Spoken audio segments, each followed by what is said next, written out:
Hey, we're going to be doing another drinking game for this episode. So if you've seen the B-Stars and the B&A episodes, you know what this is about. One of us is going to say something a lot, and you are probably going to take a shot of something. As always, drink responsibly, know your limits, don't force yourself into a situation where you'll end up puking into a toilet and decrying your entire life. But the theme of this game is take a shot every time Brad says the word cyberpunk. God help us all.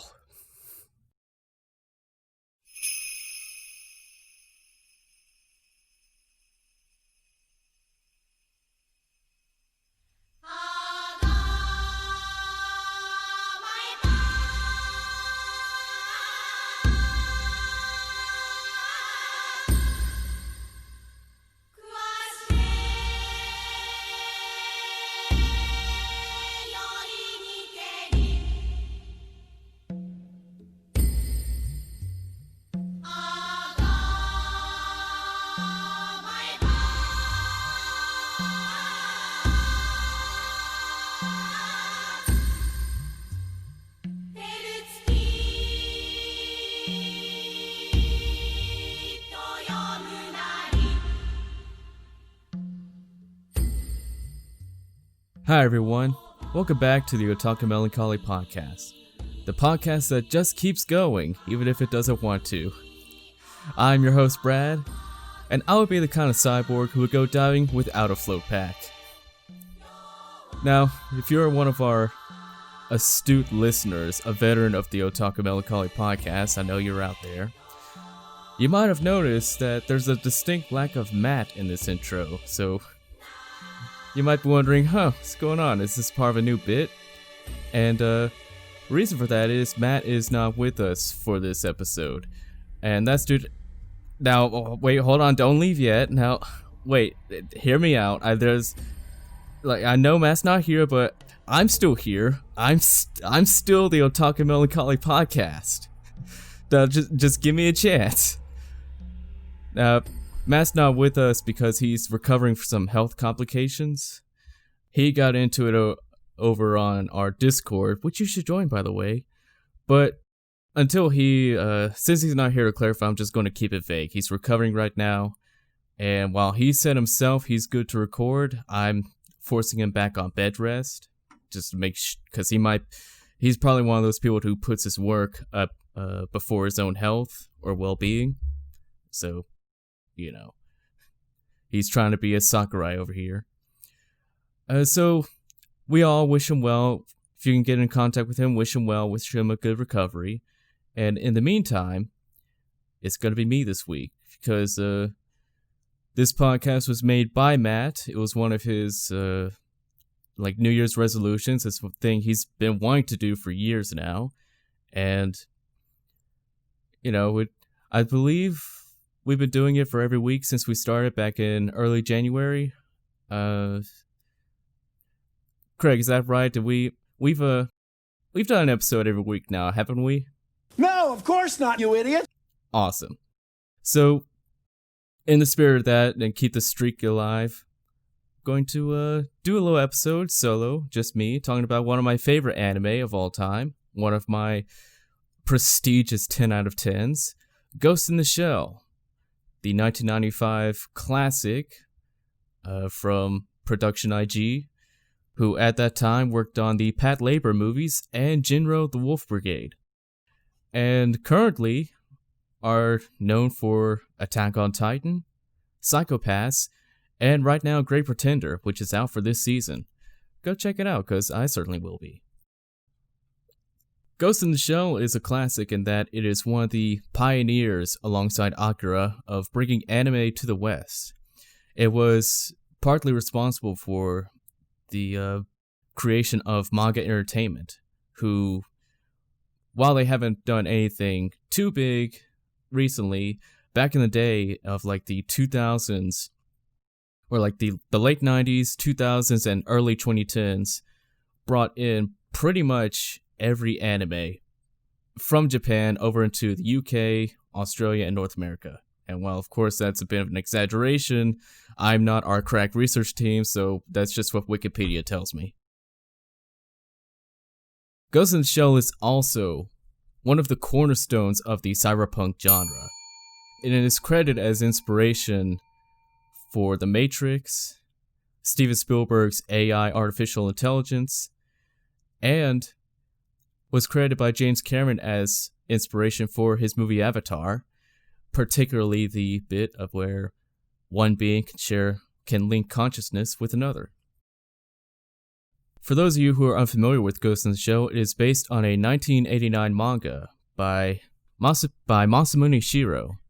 And I haven't read the manga myself. I haven't finished it because, right now there are no bookstores open for me to, pick one up and read it in the built-in Starbucks, freeloading, whatnot. And I don't really have money right now to purchase an edition online. And you might be saying, well, just pirate it. That's what you always do, Brad. Even though you never admit it. And you're right.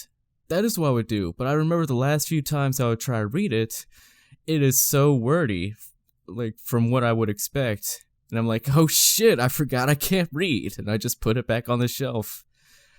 And it's fucking thick. Have you seen that book? It's fucking thick.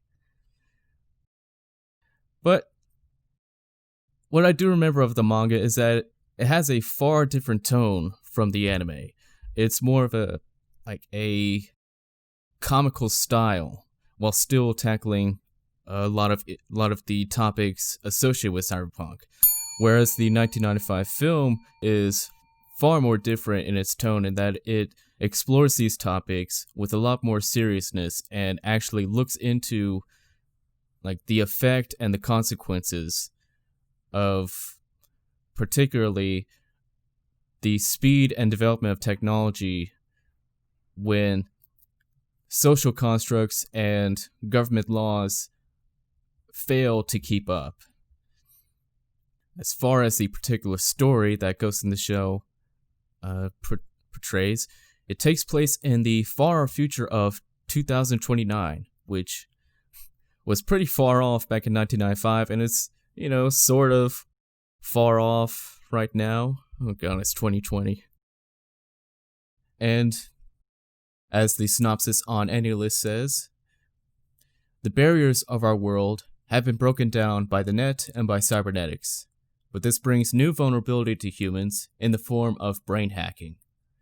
When a highly wanted hacker known as the Puppet Master begins involving them in politics, Section 9, a group of cybernetically enhanced cops, are called in to investigate and stop the Puppet Master. The pursuit will call into question what makes a human, and what is the Puppet Master, in a world where the distinction between human and machine is increasingly blurry. Now, I call this a cornerstone of the cyberpunk genre. That does not mean it is the progenitor of it. Certainly not. Cyberpunk has been around for far longer than Ghost in the Shell, even the original manga. But what I mean is that it introduced the topic to a much wider audience in a very artistic way that a lot of live action films either didn't have the budget or the artistic vision to deliver. Certainly there have been pieces of media that came before Ghost in the Shell that introduced bits of cyberpunk, but it was Ghost in the Shell that took so many different ideas and brought them together into this nice cocktail of a future world dealing in cyborgs, human augmentation, brain uploading, mind hacking, so on and so forth. All these little things that individually are great, but brought together really sets the scene for what cyberpunk is. And when I saw this back in my early days of anime, probably around 2014 or so, this is what really introduced me to the whole cyberpunk genre, and currently probably was one of my influences into getting into robotics and the whole mind uploading, all those little tropes of cyberpunk, and got me out of watching Mecha because I like giant robots, and now I watch Mecha because like, oh wow, giant robots are very interesting. They're not just cool, but like how they work, and such like that. One of the core set pieces that all these topics are explored through is Major Motoko Kusanagi, who is a cyborg in every shape and form. Her entire body is replaced with cybernetics. The only thing she knows about herself to still be human is her original brain, which even then is still uploaded into a cyber brain. So it's more that her it's not really described in the film, and in not too much in later iterations, of whether a cyber brain is just a mechanical shell surrounding a brain, or if it's just a completely mechanical housing for the consciousness. Either way, there is what's known as the ghost, which is sort of an analog for the soul, the indefinable part of the human consciousness that makes one unique, that makes one an individual. Like, if you've seen the statistics thrown around, for example, in Breaking Bad, of the human body has been broken down into all these components. We know it's this percent nitrogen, this percent oxygen, so on and so forth. And it all adds up to 99.9%. What's that extra 0.1%? Is it the soul? So the ghost is used as an analog for the soul, and Major Kusanagi, like whenever she has a quote-unquote gut feeling, it's her ghost talking to her. It's that innate, unexplainable feeling. So through Kusanagi, we are opened up to these discussions about what makes a person a person. Is it their body? If someone loses an arm and gets a prosthetic, are they any less human than they were before? Did they lose a part of themselves, or are they still uniquely them? If a person is uploaded into a cyber brain and put into a cyber body, are they still completely them? And even then, what makes up a person? Is it who they are when they are born? Is it the memory and experiences that they take in over time? And especially with the Major, with many of Section 9 having cyber implants that allows them to connect to the net, and the whole breadth of information that comes with it, she argues that even that forms the part of the experience that makes her her. So if she loses those cyber implants, does she lose a part of herself? Does she becomes a new person? Another member of Section 9 that really just like adds so much to not just the film but the whole topics that it explores is Togusa, who is described as a regular honest cop with a wife and kids, very few implants except the bare minimum cyber implants required, to do the job, which goes so far to say that even the most natural born human probably still will have some kind of implants later on in their life. Togusa has a lot more development and screen time in Standalone Complex, but even in the original film, he's shown to be someone who doesn't really have much a trust in cybernetics, probably because he doesn't trust them. They could be easily hacked. For God's sakes, he works in a crime department where he deals with people who get their brains hacked all the time. You think he's gonna put that shit in his own skull? This is a world where even firearms are progressed to the point where they require uplinks to cybernetics and can themselves be hacked. So he makes it a point to carry with him a full iron revolver. And slow and inefficient, cumbersome as it is, it's we know that he knows that weapon won't fail on him when he needs it most, even though his partners give him grief about it. There's a particular scene where he shoots a tracer round in a escaping car's license plate, and he's patting himself on the back to his partner's like, hey, I got one in his license plate, not bad, right? And his partner's to say, next time, try to get two. It's like, shit, man, I got a revolver. But the dichotomy between the fully cybernetic Motoko, or the Major, I'm just going flip-flop by whatever names I call her.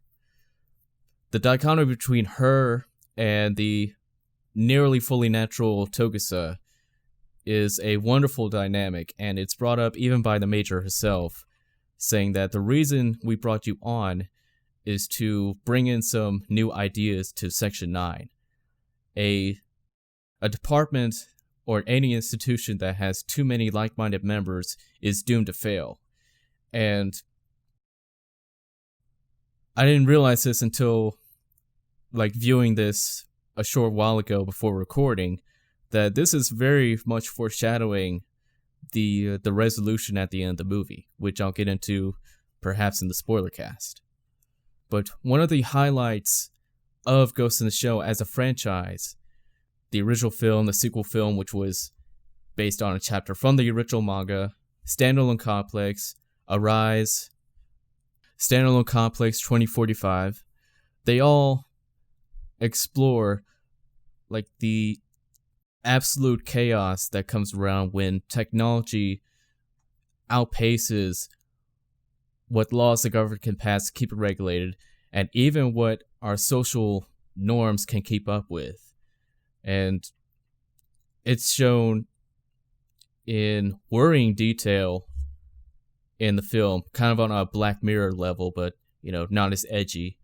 And you think, oh, well, that's the future. We'll surely know better by then.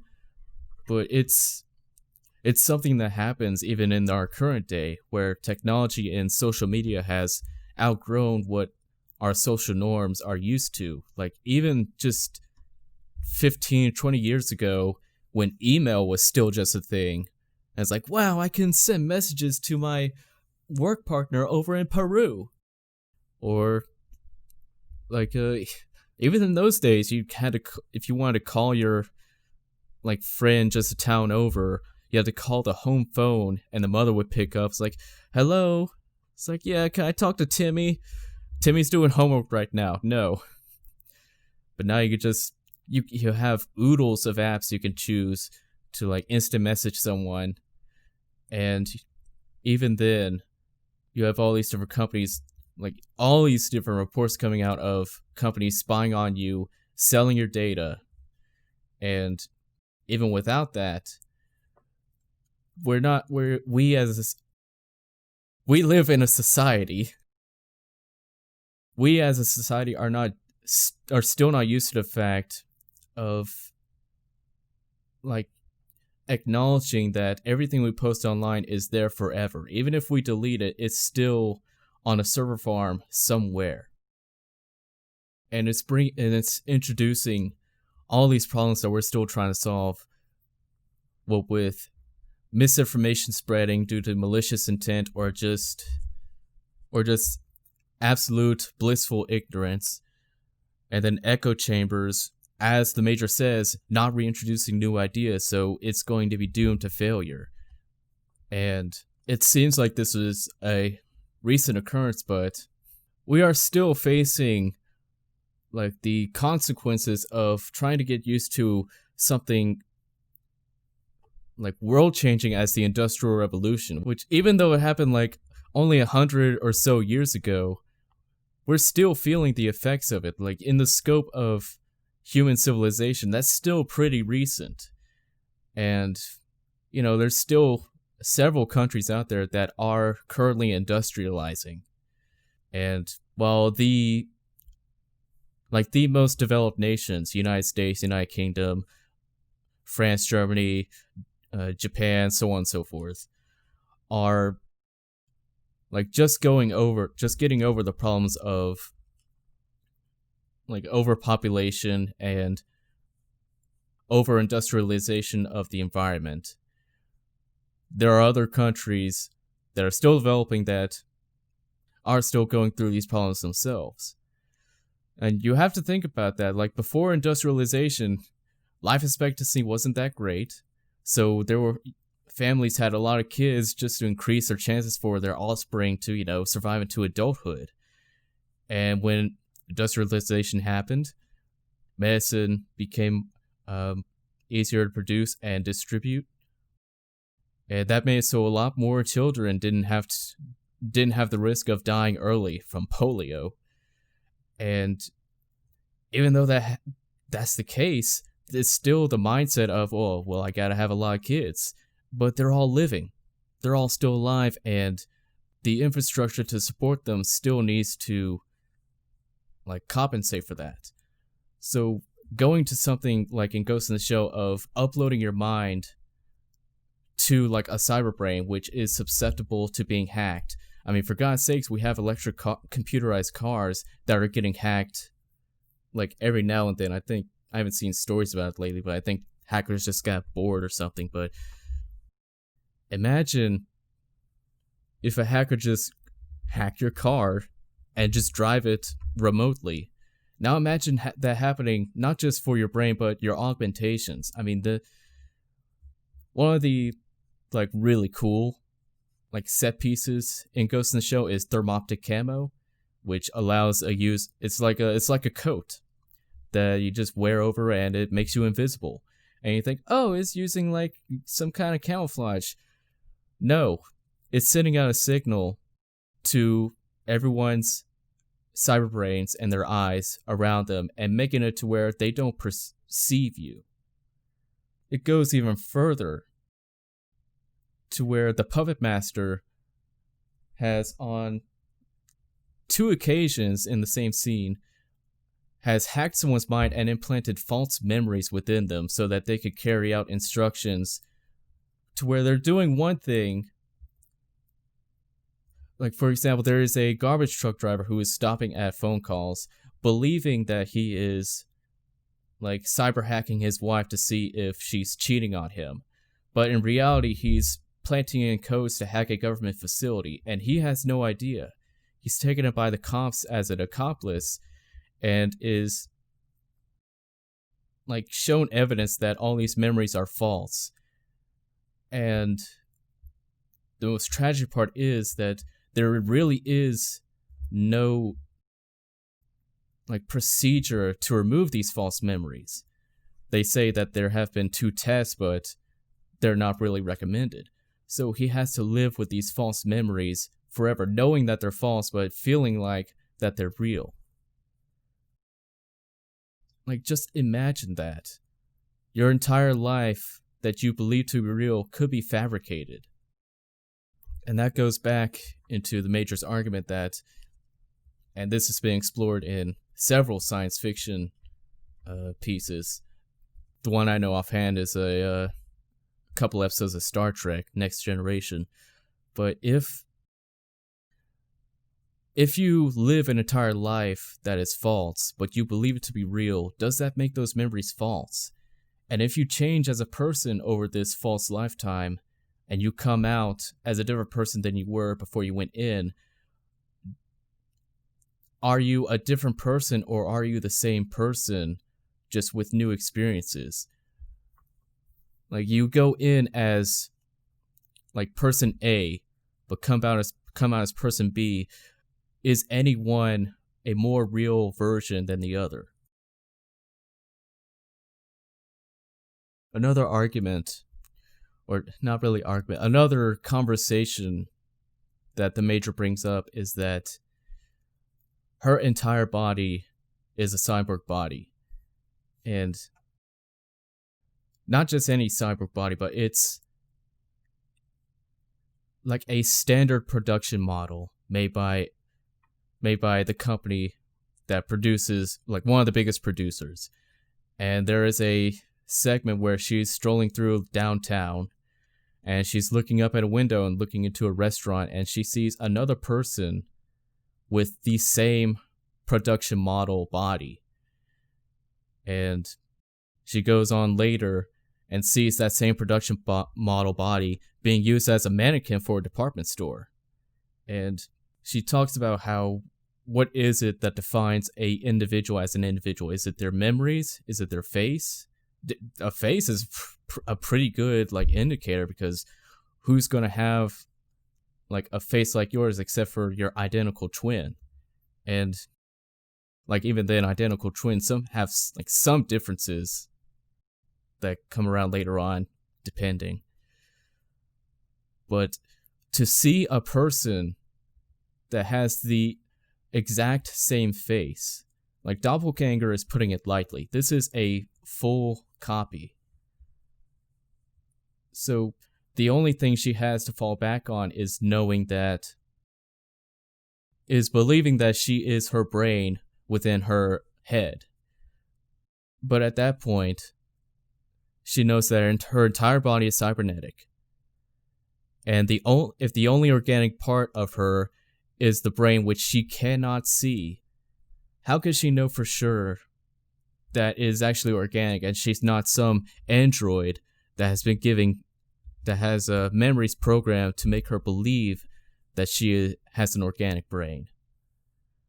What I'm trying to say is that Ghost in the Shell introduced so many of these fascinating cyberpunk topics that really opened my mind to an entire like new genre of science fiction that I love to explore, because it's something that philosophers have talked about for ages, like with whole I don't know who it was, Socrates or Plato or Diogenes, one of those, saying that what is a man but a flightless a featherless biped, and then Diogenes just holds up a featherless chick and says, "Behold a man." Behold! So the concept of individualism, no, not individual, the concept of what makes one individual different from another, what makes a person, is a conversation that stays with us throughout human history. And as new ideas come about, like, what am I in the Stone Age, as it grows into, what am I with all this technology? And really, there's no answer. There's never any answer. We get an answer, and the new problems come along, and it's like, well, shit, this answer doesn't work anymore. And Ghost in the Shell isn't just isn't just like a Scanner Darkly where it's some guy walking around, hey, let's talk some philosophy. Okay, see you later. It does have like a really good plot, and it's some nice action set pieces. The main focus of Ghost in the Shell is that a particular hacker known for infiltrating and hacking cyberbrains of politicians to spread a message that is currently unknown is found in a manufactured cyber body, and it is revealed later that this body claims to be an artificial intelligence, not just another person. And he goes, this entity, for all intents and purposes, this entity in the movie and in this podcast will be labeled as he and him.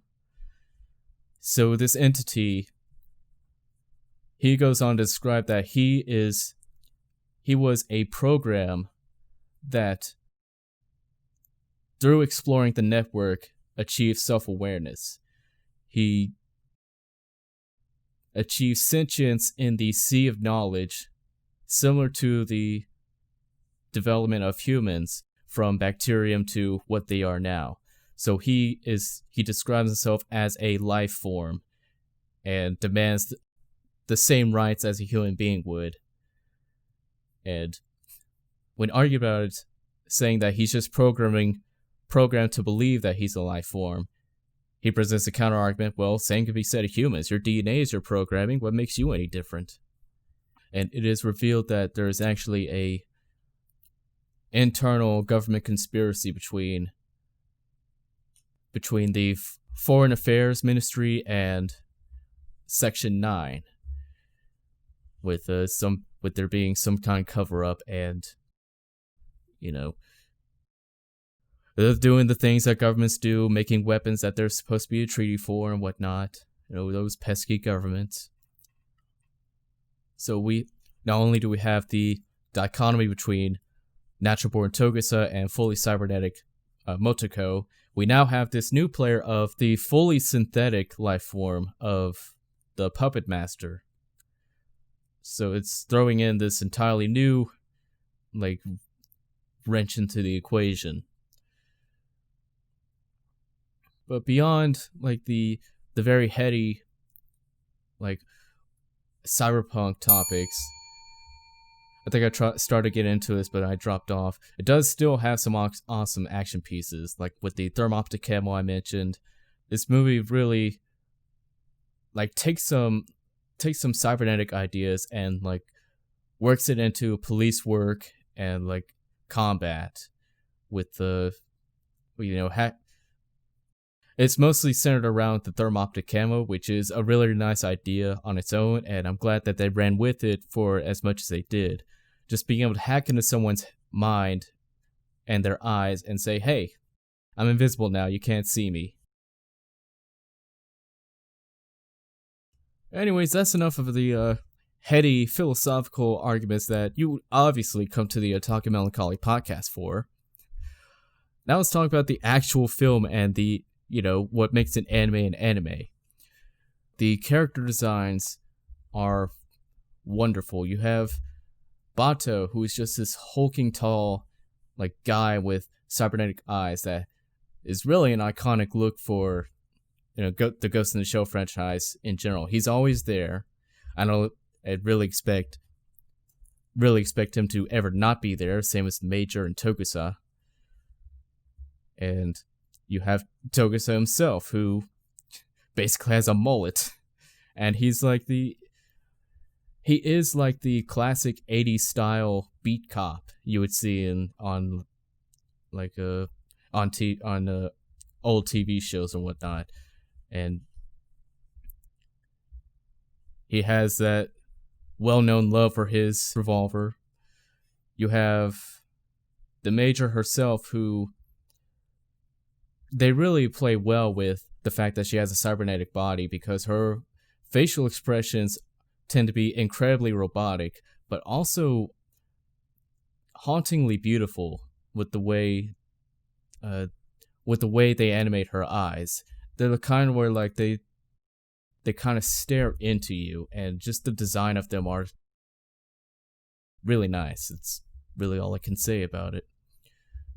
You have wonderful visuals showing the disparity between the glistening metropolis city in the background versus the dingy, scummy slums that a lot of this movie takes place in.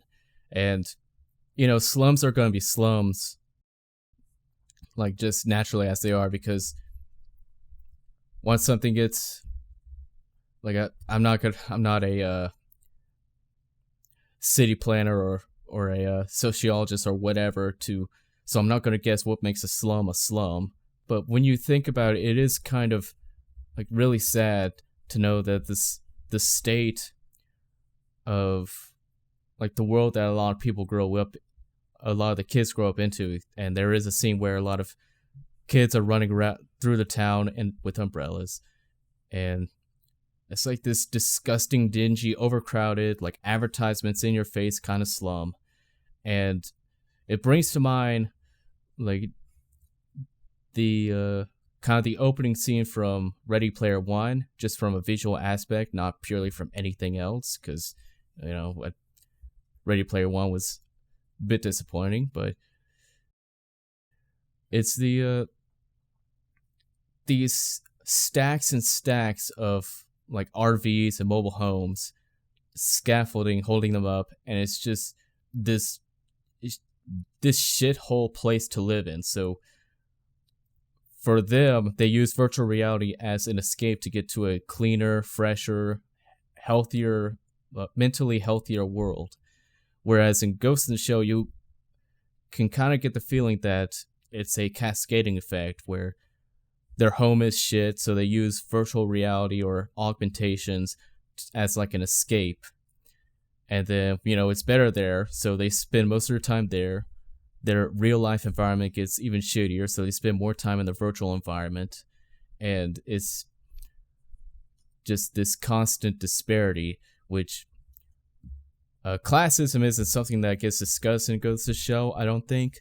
I've still presently watching like some of the more recent stuff, so maybe there is a discussion there, but it's mostly related to like the threat of technology to society, not really society versus society. And all of this is complemented by the soundtrack. The soundtrack is, just like Motoko, hauntingly beautiful, especially the well-known theme, where it's like as soon as you hear the opening chime bells, and then the agonizingly long pause of silence, and then the choir coming in with the song. And it's used in the opening segment, showing the creation of a cybernetic body, which we're led to believe is Motoko, but since she has a production body, it could be anyone. And it's used also in a showcase scene where Motoko is exploring through the downtown, and it's where she sees the two copies of her body. Kind of gives this dystopian vibe of, yep, this is the world we live in. And even beyond the opening, even beyond the theme, this is some like pure 1995 cyberpunk music. Like some of the songs on here, like when it gets out of the choir chant genre and gets into like the neon style cyberpunk style, it's like the music you would hear in a PS2 era, like it's like a PS2 era. Like if Ghost in the Shell was a video game in the PS2 era, which there certainly was one, and if you ever played the PS2, you can get that kind of vibe. The soundtrack is by Kenji Kawai, who also worked on the Pat Labor movies. Pat Labor 2 has a particularly wonderful soundtrack, and also worked on the Higurashi soundtrack, so kind of works in the haunting horror aspect in that way. But speaking of the music, if you like the music from Ghost in the Shell, I recommend looking up the original soundtrack from Neo Tokyo, a free-to-play multiplayer shooter which was heavily inspired by Ghost in the Shell, and like it would be a Ghost in the Shell game if it weren't for, copyright restrictions. Unfortunately, I never got to play it because, it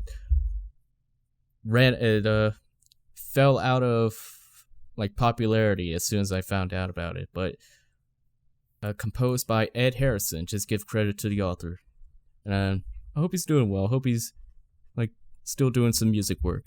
It's got some good stuff. Another aspect of Ghost in the Shell, beyond the cyberpunk stuff, there's a lot of gunplay in this movie. Like, the people who worked on this really were into their guns. Because besides Togusa's revolver, there's a lot of like time and detail given to like particularly the submachine gun that Motoko uses towards the end of the film. And like showing the internal guts, her exchanging out barrels that have been, like, not only have they overheated, but they've taken up damage from using improvised ammunition. Like especially the chain gun of the tank in the final battle. There's a lot of ferocity in the speed that those bullets fly. There's a lot of ferocity in that velocity.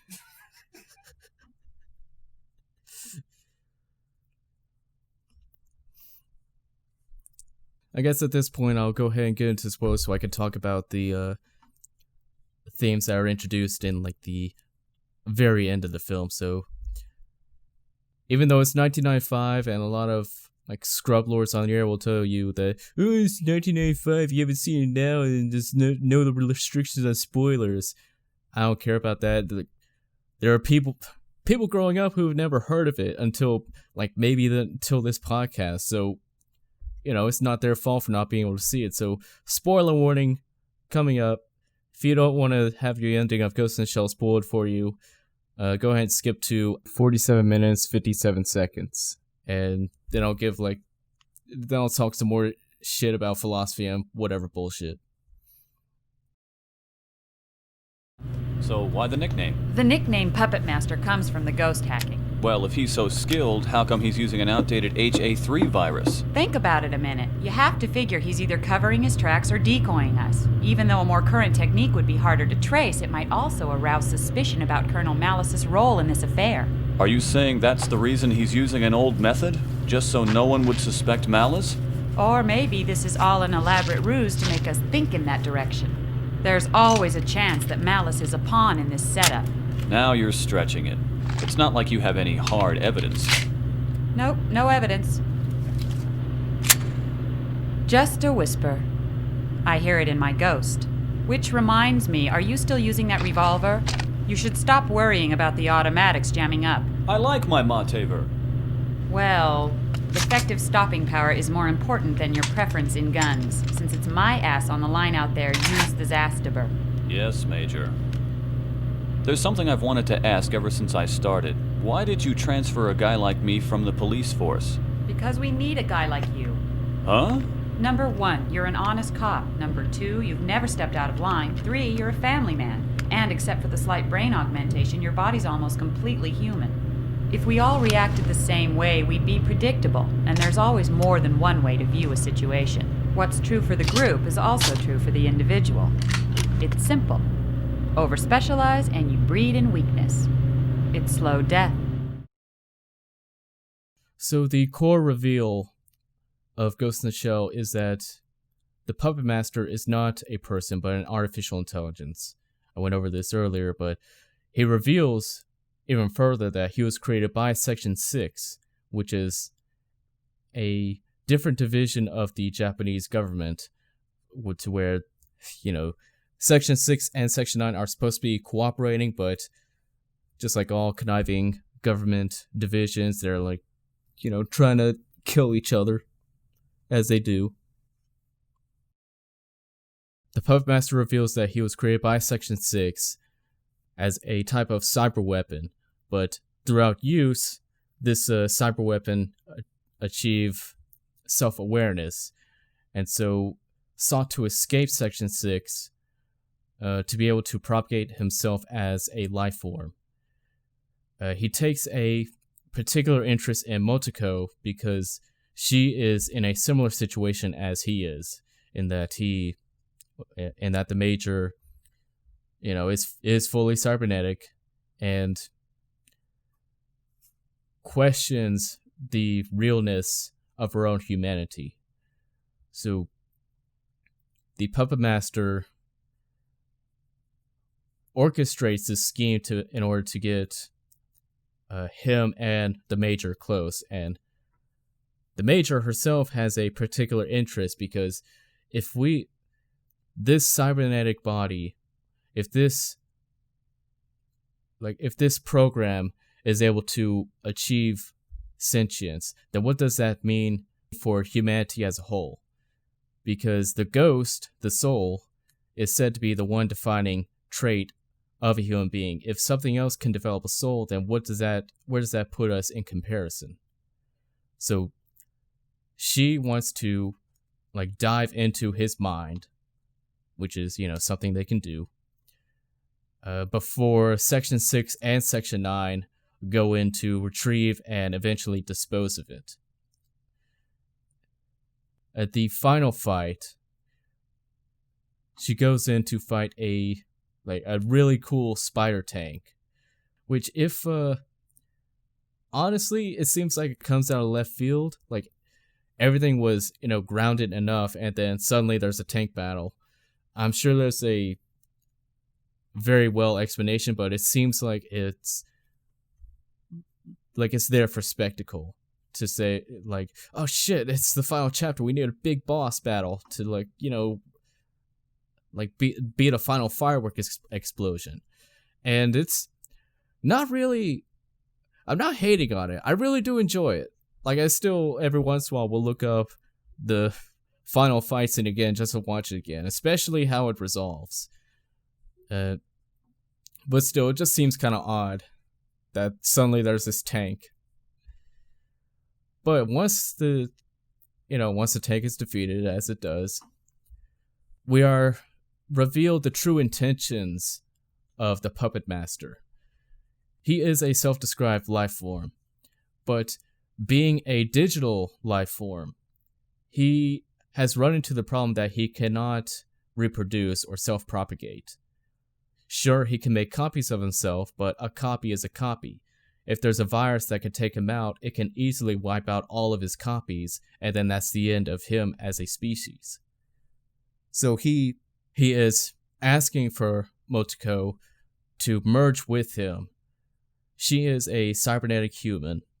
The only thing really remaining human about her is her consciousness. If she and the Puppet Master merge as one, they can create a new life form and would essentially create a child to be able to, would have the similarities of both, but still would be different enough from the sum. But would have similarities of both, but would still be different enough from both of them to be considered unique. And that's basically the same thing as like organic propagation. A being will find a partner, and their genetic code will intermingle so that there's still enough to consider itself part of the species, but it's different enough to where a virus can't just, kill the entire species. It's like it's just science. I mean, what can I say about it? It's just science. It's just biology. It just works.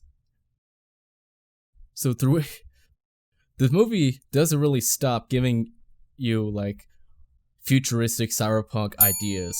Like once it brings in artificial intelligence, it's like opening a whole new chapter. It's like, whoa, merging between human consciousness and an AI, creating a whole new life form that lives on networks more so than it does in real life. What does this mean, for humanity going forward? And it's just great, man. Okay, that's really all I wanted to say about the spoiler cast. It wasn't really that long. It just didn't want to, spoil the final themes in the final battle.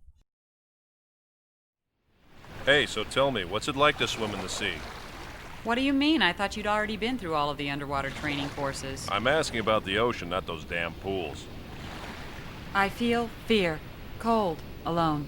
Sometimes down there I even feel hope. Oh, huh? In those deep, dark waters? When I float weightless back to the surface, I imagine I'm becoming someone else. It's probably the decompression.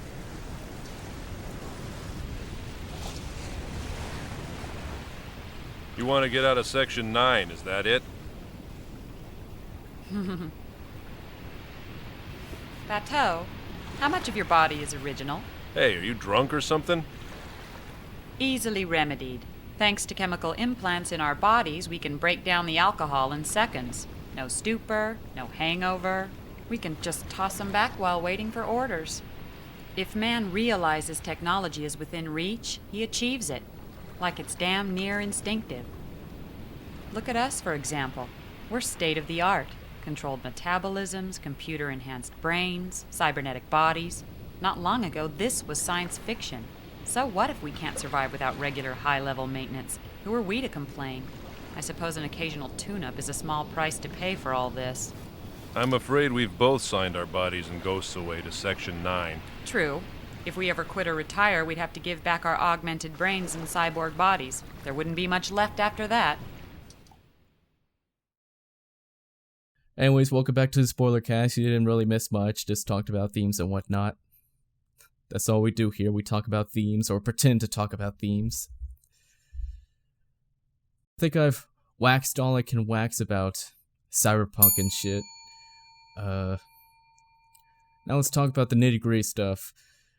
If you want to find, like, say you've listened to everything before the spoiler cast, like, that sounds really cool. How do I watch this?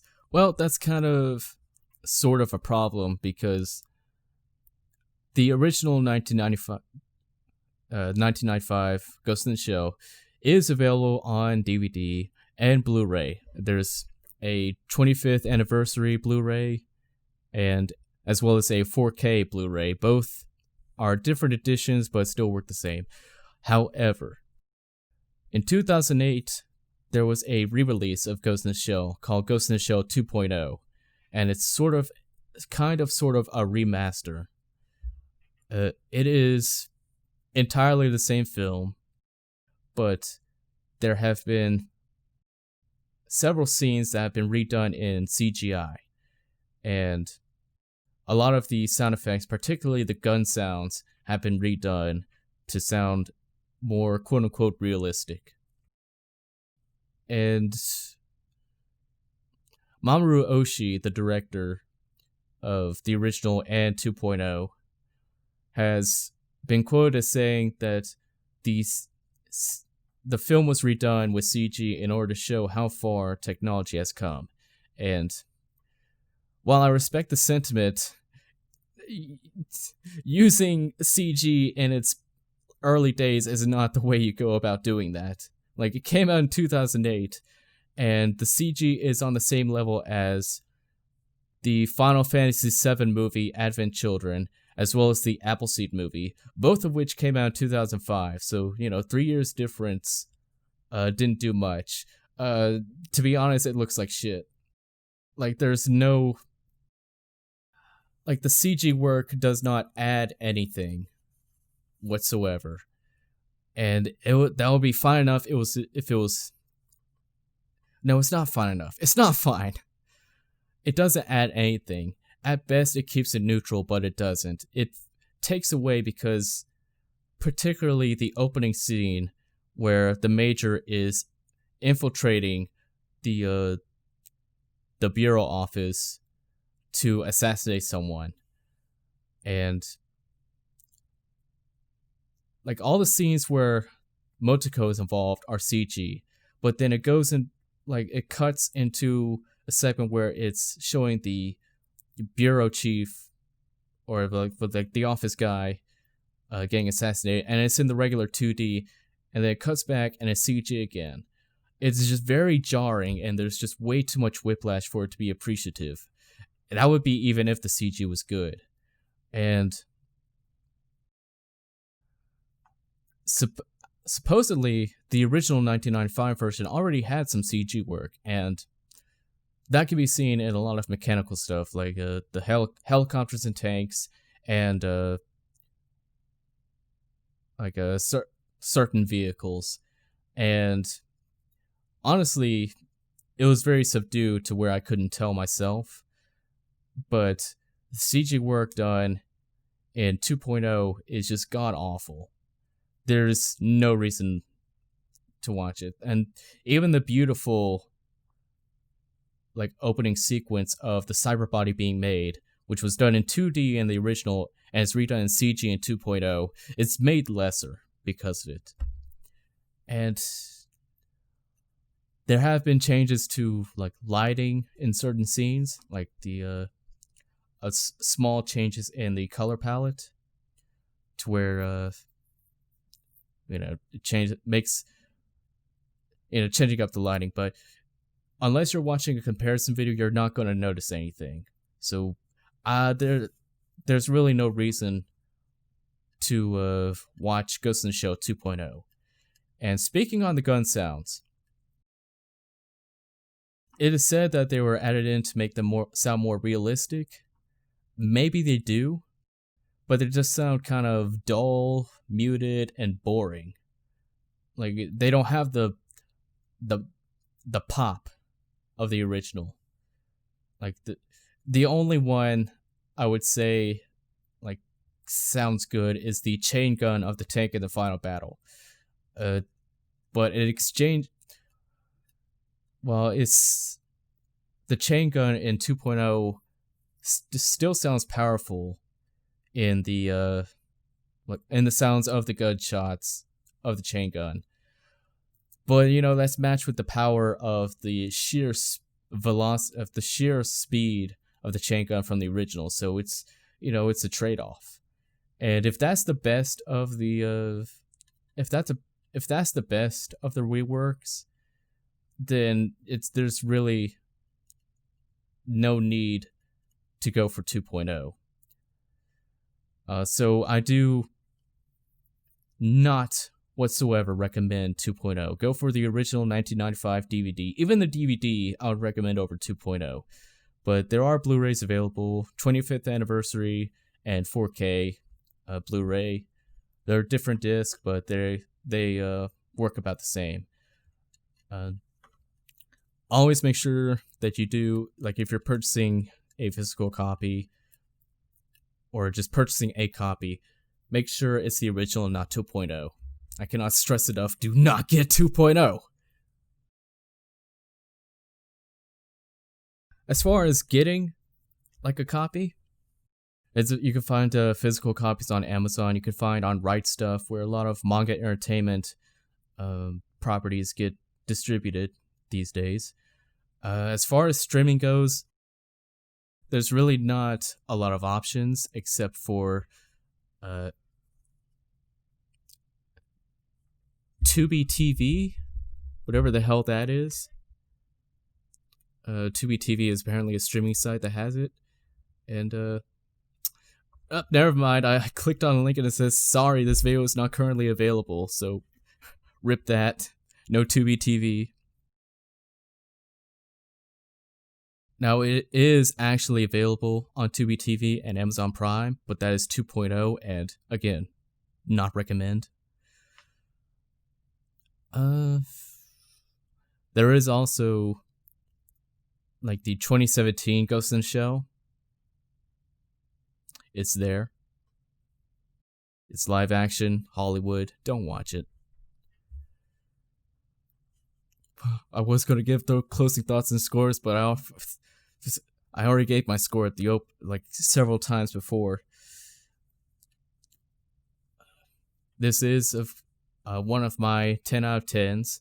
I know Matt gives me shit for giving Interspecies Reviewers a 9 out of 10. He gives me shit for giving Happy Sugar Life a 9 out of 10, but sure, maybe my standards flounder a bit on where my scores lie. Is this really 9 out of 10? Maybe it isn't. Maybe I'm just full of shit. Maybe I don't know what a good anime is. But I do hold 10 out of 10 in high regard, because that's supposed to be masterpieces, and 10 out of 10s for me are something I consider pieces that give me a new perspective give me a new perspective lens to view the world through. And that's what happened with Ghost in the Shell. It opened my eyes to the further cyberpunk genre, gave me new material when imagining creating sci-fi settings, as well as viewing sci-fi works. And it is something I recommend to anyone who not just to appreciate the whole the whole subgenre, but to appreciate one of the pioneers of bringing anime to the West, alongside Akira.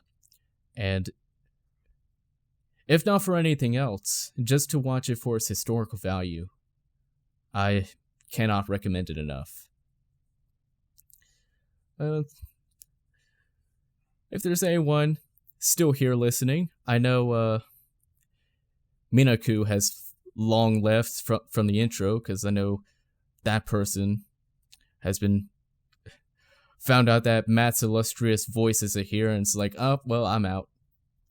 But if anyone's still here, this has been the Otaku Melancholy podcast. I have been your host, Brad.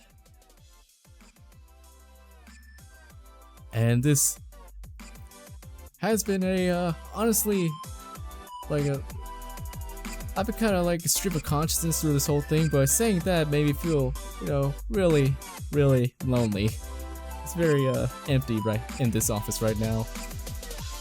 But if you want to hear Matt and Brad, you can catch us at our website, otakumelancholy.com, where you can find our previous episodes, as well as links to our other streaming sites.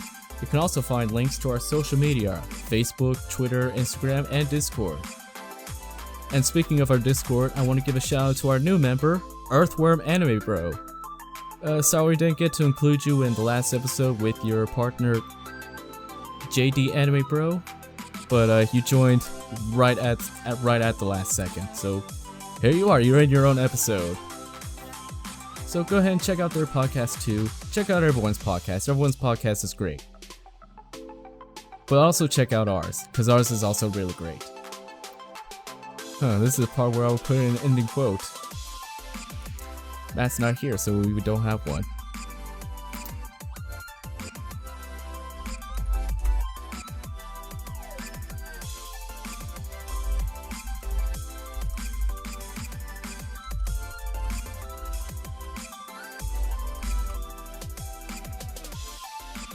And as Marie Antoinette once famously said, as the peasants were at the door saying they can't afford streaming sites, "Let them watch anime." And then she was promptly beheaded. Goodbye. Take care. Ganbate.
Okay.